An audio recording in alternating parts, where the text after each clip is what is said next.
We have decided to beat Sakaja. No turning back, no turning back. If there is a proverb that fits Governor Johnson Sakaja's latest nightmare, it is this: siku ya nyani kufa, miti yote huteleza. And for Nairobi's embattled county boss, the trees are already slippery. Remember, this assembly has 122 members, so therefore we are over and above the numbers that are needed to impeach both the governor and the deputy.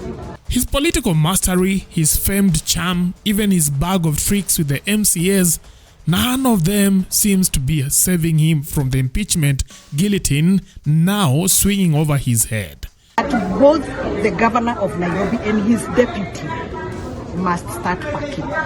And we are not threatening, we are going to do it. Just hours after Nairobi MCAs renewed their threats to impeach him, word leaked that Sakaja had dusted off one of his favorite political cats, a dash to Raila Odinga. A year ago, it was the ODM leader who famously stepped in, calmed the storm and sent the MCAs back to City Hall corridors without a scalp. Sakaja was hoping history would repeat itself, but according to blogger Nyakundi, the magic came with a heavy price tag. He claimed Raila Odinga demanded a cool 300 million shillings to pull the strings and silence the impeachment noise. ODM leadership currently in Karen with the Right Honorable Raila Odinga and Governor Sakaja. Mzee sorted 300 million Kenyan shillings to save Sakaja from impeachment. MCAs to get nothing, Nyakundi said. Netizens' eyes nearly popped when photos surfaced of Sakaja seated with Raila in Karen, a visual confirmation that the governor had once again sought refuge under the ODM's chief's umbrella. For a moment, the online crowd was convinced Sakaja had survived the impeachment trap yet again. But then came the twist. Hours later, a counter report claimed no deal had been reached. Fresh reports suggested that this current tea session was no insurance policy at all. Instead, it painted Sakaja as a marked man. Not because he had paid up, but because this time he refused to be extorted, unlike in the past when he allegedly coughed up cash to silence his critics. A local gossip column twisted the knife further. A county boss facing an impeachment threat has sought refuge from one of his political godfathers in order to prevail upon ward representatives to drop the removal bid. Talk of town has learned that no agreement has been reached, with the political boss something that worries the governor with each passing day. According to a little bird in the governor's circles, some of those baying for his blood are also on an extortion mission, but he has sworn never to give in to their demands, this time after forestalling previous attempts, the column said. With that, the tide turned again.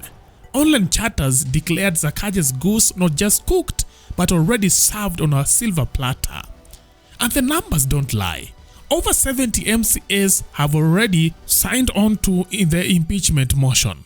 We have decided to beat Sakaja. No turning back, no turning back.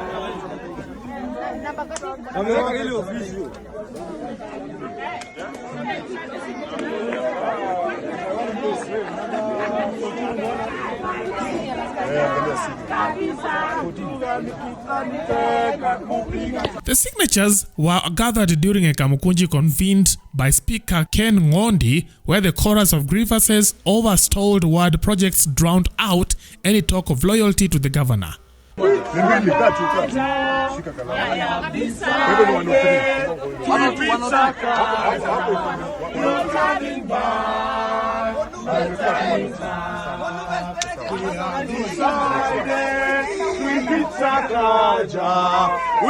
decided to impeach Sakaja. Munume Spirit is speaking.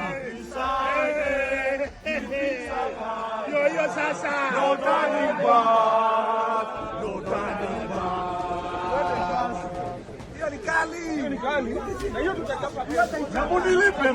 On Sunday, August 31st, the MCAs began making their threats real, collecting signatures for Sakaja's removal.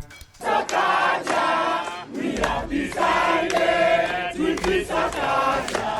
No turning back, no turning back. We have decided to impeach Sakaja. We have decided to impeach Sakaja.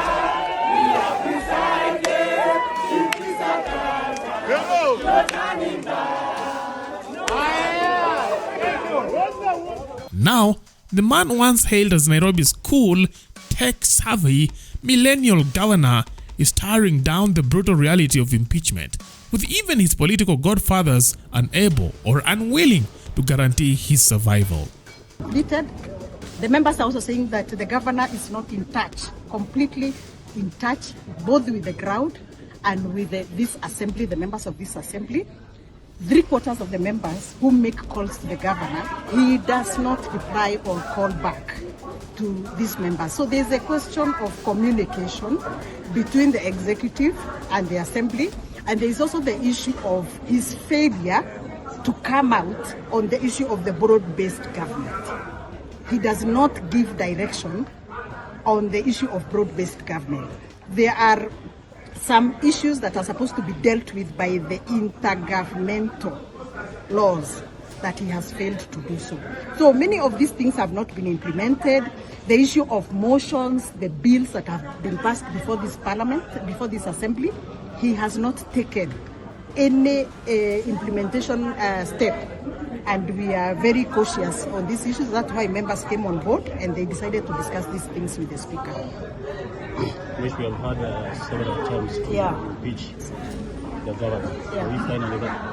One of the resolutions that have been passed by the members here today is that both the governor of Nairobi and his deputy must start packing. And we are not threatening, we are going to do that.